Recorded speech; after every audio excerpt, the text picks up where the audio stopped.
Steven Crowder also does not know any of this stuff and doesn't care. Steven Crowder is just trying to troll you, and you guys are taking the bait in an unsophisticated way. But the fact that Steven Crowder says the Nazi Party were socialists and that he's a buffoon, he makes an ass of himself in arguing this, that doesn't mean that your role on the left is to have a knee-jerk reaction where you argue the opposite just because it's the opposite of what this idiot said. Hey guys, two wrongs don't make a right. I know that's, a moral to put to a story that's so banal that grown-ups don't want to hear it in a sophisticated YouTube video about sophisticated political philosophy, but sometimes it's important to just say that. Two wrongs do not make a right. I've lately seen some really intellectually dishonest and, from my perspective, immoral videos from voices on the left that are out of convenience misrepresenting and lying about the history of fascism, the far right, and the Nazi Party.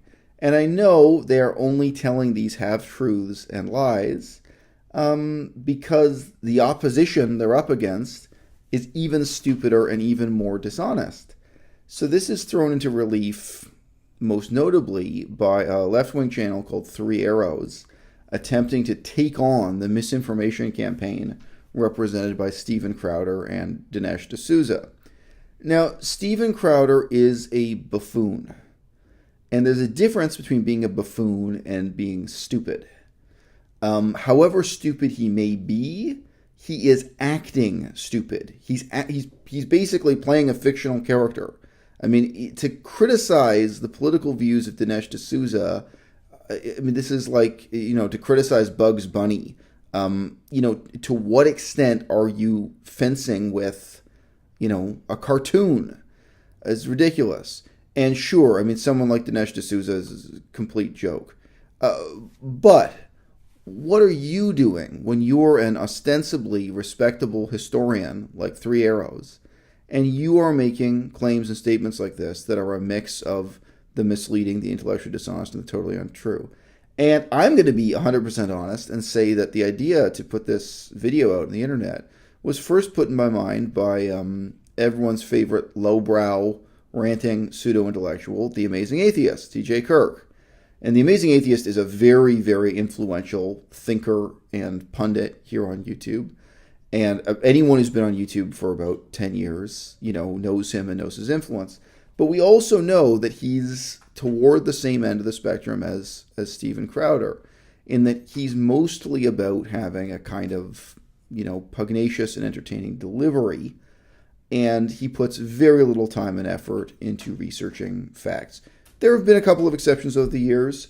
I remember when the Elliot Rodger case broke, he actually took the time to read Elliot Rodger's entire manifesto and do research and reporting on that, which I appreciated because it was a stark contrast to what was going on in the mainstream press.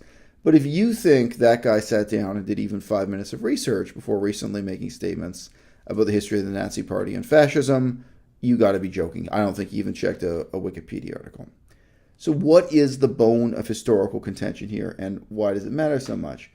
Well, the issue is whether or not the right wing are using this insincerely and invidiously.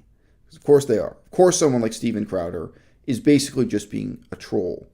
The issue is, to what extent was the Nazi Party of Germany actually socialist? For those of you who don't know, the word Nazi is an abbreviation of National Socialist. There are many errors made by the well-intentioned left-wing people. Some of them are errors and some of them are intentional manipulations. But first and foremost, I already talked about this aspect in an earlier video, what they're doing is deleting Italy from the history of European fascism. The extent to which people in the 21st century ignore Italy in the 20th century, and Italy is not the only country that gets ignored this way. The history of Greece in the 20th century. There are many parts of Europe where even within the white Western European world, history is made out to only involve England, France, and Germany to a ridiculous extent. I think any outsider, like a Chinese person or Japanese person studying this history, I think many outsiders would say this is a kind of racism, isn't it? Is there something Northern Europeans have against Mediterranean Europeans where they feel like history only happens on the shores of the Atlantic Ocean and not on the shores of the Mediterranean? Now, if you go back a few centuries, of course, Italy is the most important country in the world, and it's the main focus of European history. But in this period, again, whether it's through intellectual dishonesty or whether it's a sincere blind spot, I don't think any of these people are actually racist against Italians, don't get me wrong. But the extent to which Italy has been deleted from the recounting and reconceptualization of this history is astounding. And you cannot understand the bizarre historical concoction of 20th century fascism and of quote-unquote National Socialism in Germany. You cannot understand it without understanding what happened in Italy in the lead up to World War I, during World War I, and in response to World War I, and then the rise of fascism in Italy in the interwar years thereafter, with the unique historical character of Mussolini. All right? So, look, obviously, Steven Crowder also does not know any of this stuff and doesn't care. Steven Crowder is just trying to troll you, and you guys are taking the bait in an unsophisticated way. But the fact that Steven Crowder says the Nazi Party were socialists and that he's a buffoon, he makes an ass of himself in arguing this, that doesn't mean that your role on the left is to have a knee-jerk reaction where you argue the opposite just because it's the opposite of what this idiot said. Now, when you're looking at a totalitarian regime and you want to find evidence for what it was they represented, it is very difficult to select evidence from a time when they will be giving an earnest account of what it is they represent or what it is they pursue. This is a problem with all totalitarian regimes, left-wing or right-wing. So, I mean, or any other kind of totalitarian regime. So, I mean, if you actually want to know what was Joseph Stalin trying to do to help the poor in the post-World War II era, that's not something you can even easily get out of propaganda. The research would be, what was the government attempting to do? And then you can look at what they actually did and what the outcomes were and to what extent they failed. But what I'm going to throw up on screen here as an illustration, I took this photograph in a museum in France recently, a museum dealing with World War II and the Holocaust, the impacts of these things. This is a propaganda poster that was made by fascists for fascists. This is how German fascism was presented to French fascists after Germany had conquered France and set up what is called the Vichy regime. So this is a very revealing piece of historical evidence about the extent to which Nazism, National Socialism, still was a form of socialism, however terrible, however, depraved and corrupt and awful and violent. Don't get me wrong, I'm not saying anything positive about it.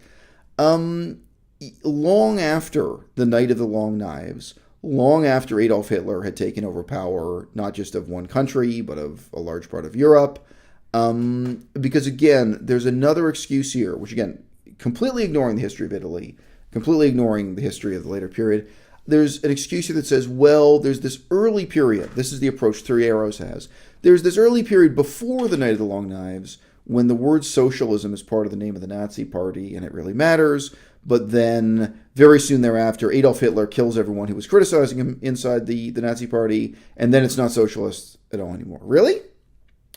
Well, this is long after, the leadership of Adolf Hitler has become unquestioned and, it's soaked in blood. No one's allowed to question him. That's why there's no questioning. And this is his attempt to present his ideology to the small percentage of people in France who might really support him and might really favor him after he's conquered their country, right? It's a very difficult political case to make. What do we read here? Contre l'égoïsme bourgeois, pour la solidarité humaine. Against bourgeois egoism, for human solidarity. What political party does that sound like to you? Who does it sound like they're trying to recruit or appeal to in that historical period? This is propaganda, but the propaganda itself is very telling. Contre l'individualisme, pour l'esprit communautaire. Against individualism in favor of the spirit of communalism. Contre le capitalisme international pour le corporatisme français. Against international capitalism. Against. You get this? The Nazi Party was anti-capitalist. It was anti-capitalist from its inception. It was anti-capitalist during the Night of the Long Knives, and it was anti-capitalist afterwards. And that rhetoric and propaganda remains here when they're reaching out to the people who would potentially support them. So again, Steven Crowder is a buffoon. But on this issue, was the Nazi Party pro-capitalist or anti-capitalist? The fact that he's a buffoon does not mean that he's wrong about everything. Steven Crowder still drinks water and breathes air. Broken watches right twice a day. Can't be wrong about everything, people. And he probably does. He probably does read a Wikipedia article once in a while. Whatever. He's got to get material from somewhere to keep ranting on his totally phony, insincere radio show. Contre la condition prolétarienne. Pour la justice sociale. So against the condition of the proletarian. Meaning against the oppression of the proletarian. That's what it really means here. For social justice. Still today, what does that sound like to you? Just think about the vocabulary.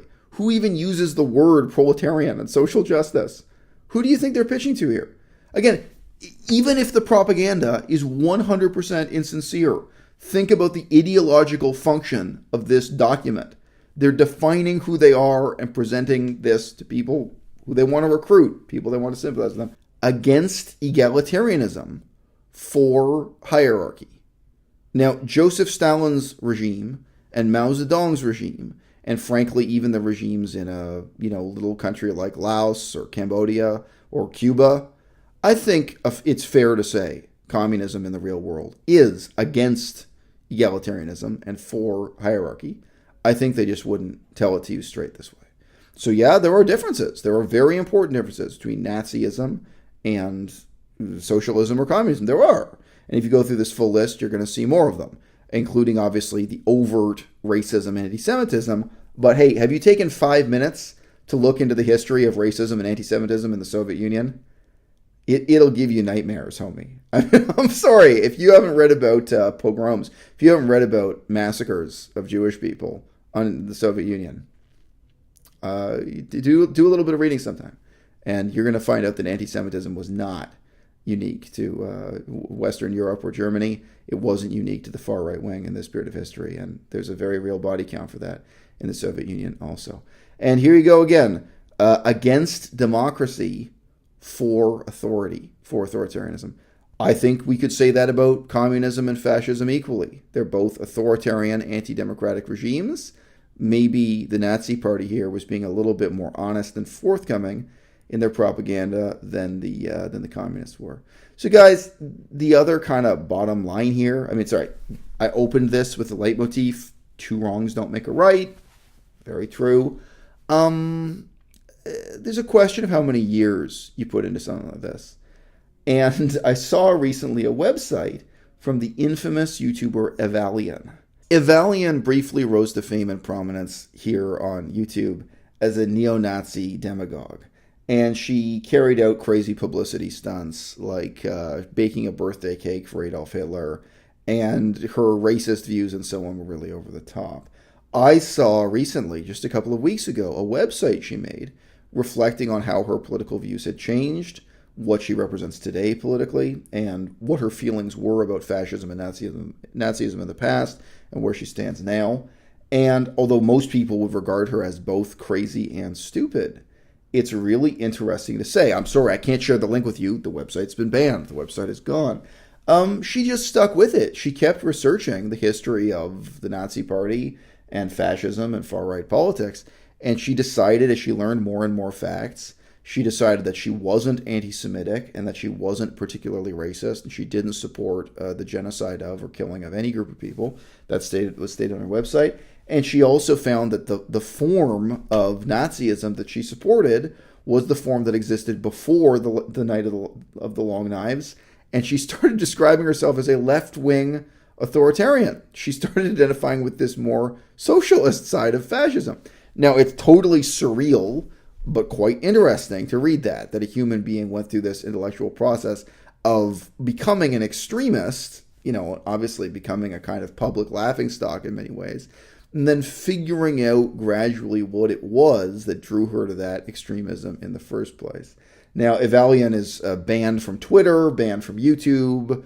That website got banned by whoever was web hosting it, and so on and so forth. So her voice is evidently being silenced in politics. But it was striking to me in seeing her, and again, this is someone we all kind of presume to be to some extent insane. It was striking to me that she seemed to really know a lot more about the history of what is fascism, what was the Nazi Party, how did it end up being this bizarre hybrid of socialist and, frankly, some left-wing features with right-wing authoritarianism, fascism, glorification of feudalism, going back to Christian values. Christian nationalism is a way to put it. How did these different elements come together in the crucible of 20th century politics?